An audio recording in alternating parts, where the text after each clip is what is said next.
Hello everyone, this is going to be a quick little lightning guide to rune farming. Preferably, things you want to have is going to be this doohickey, gold scarab. Get that equipped, gives you like 30% more runes I believe, and of course you're going to want golden pickle foulfoots, which I accidentally ate while hitting record. So I'm going to show you how to get those because you do need it.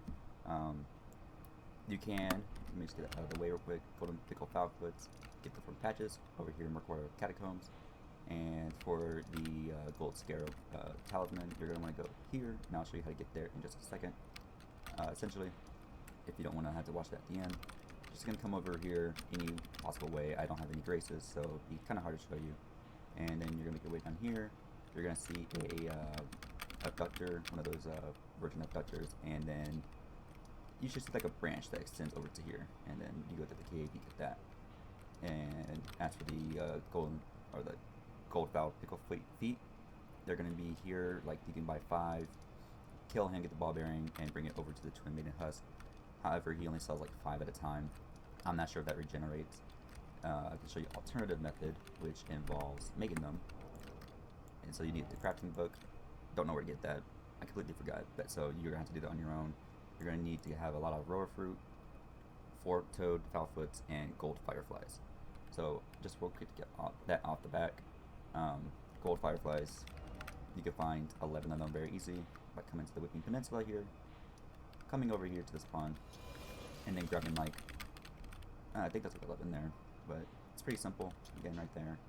And then for the feet, very simple thing, you just come over here to this impassable bridge, and I'll just show you real quick, that way it doesn't sound confusing, because the other one was pretty straightforward. This one over here, you can use whatever spells you want. Let's kill these guys. Hurts to do, but yep, there we go, we got one. So now you can mix them. And you need, actually no, I can make 2. So once you do that, you're going to need access to the palace approach ledge. To get here, you can come here through, I think, 2 ways. You either get spawned here, or you get spawned here. I forgot which one does what. But the first one, or one of the ways, is to do the quest for Var over here, the one who calls you bitchless. And once you progress this quest line enough, it's pretty straightforward. You don't have to go further than here, I believe, to actually get to where you need to go. The other method is longer, and there's a teleport over here that will take you there as well. Somewhere around here, you'll be invaded by a lady with a Reduvia dagger, and that's how you know you're close. Kind of annoying to find the teleport. It'll look like that thing over there, but getting into it, once you come over here, there's going to be 2 ways you can farm these runes.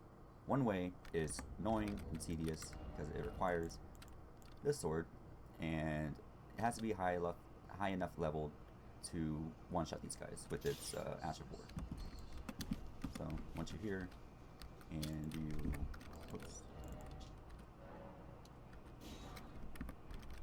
pop one of these. You just want to do that, and it's about like 90,000 runes with the golden scarab and the gold foul picklefoot. And you just rest, and you just keep doing it. Technically, by all definition, this is faster.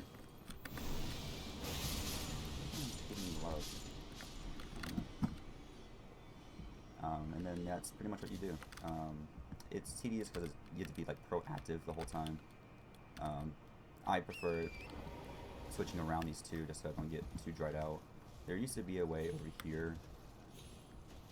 I'm not sure if it works anymore though. I've seen other people do it. It doesn't work for me. Yeah, see.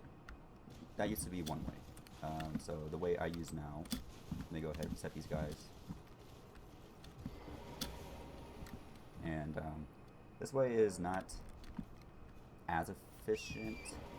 Like, if you do the math and like look at the data or whatever, yeah, you'll find that that one's the most efficient, because it's essentially 100k like every 12 seconds. But if you're like me and you get burnt out by doing the same thing over and over again, you can just run over here. And one thing I like to do, just in case, because I have paranoia that I'm going to die in the zone room, so I put on a sacrificial twig and that will ensure that if I do die, I don't lose my runes. So, now you might be thinking I could have already made the money by just doing those guys, but you know, it's just whatever you prefer. And oh, a little rough, but we got up here. I think that was like 5 tries. Sometimes it's 1, sometimes it's 7. You know, it's you know, I don't really mind it because it feels worth it once you can get to where you need to go. And basically, you just cross that gap I just passed, then you cover this gap, and just to be safe, I'm gonna pop another one, and then from here you just jump. And people say you gotta double jump, you really don't. I'm pretty sure you can often just walk off, to be frank, because I'm very sure we are already way out of bounds of where we need to be. Just hit a little bit. It'll take a second though, and like I said, this feels more efficient because now I can just get on my phone and just scroll through whatever I want to do. Maybe play, I don't know, Peggle on my phone, or just do something. But yeah, then you just wait. You can see we have 1,230,000. Or wait, I'm not gonna count that. But yeah, we have 1 million runes, 23,081. So now you wait. So every now and then, I don't know why you have to, it just stops you from automatically dying, from being stuck in a falling animation. I'm not sure how often you have to do, but usually when you hear that wind blast in my ear, I'm like, okay, it's time to hit. I'm not going to find out though the hard way how long you got to hit. And then as you can see there, easily cleared 460,000. And then if you wait like an extra 5 to 10 seconds, you will get like an extra 20,000, which we will see in just a second. And you might argue you just want to restart, go there, but you know, it adds up. And from there, you just go back and do the same thing over again. That is one way. If you're absolutely new though, and you do need to start off and you can't get there just yet, from the first step, you're gonna make your way over to Hellland, and then once you're somewhere around here, you can jump across and get over here. There's multiple ways to get over here, but eventually you'll get to, here it is, that's where you want to cross. And then once you're here, you're gonna find Fort Faroth. You can't really miss it because it's past this tower that was up there, and it stands out pretty well. But once you're around here and you see this big tower and you find this fort, there's going to be a big white dragon here, and you can honestly just grab a weapon that does bleed, such as, if you're a bandit, I believe you get a hunting dagger, which I don't have, that's shocking. Or you can get the Rebuvia dagger, which you, if you went to patches, odds are you would get it because there's an invader there that drops it. And then you can just swing on this dragon from the ass and you're pretty much good to go. Another method that's close by is the Bestial Sanctum area. And to get there, if you're a beginner, you're going to go to the Third Church of America over here. And right behind these bushes over here should be a teleport that takes you there.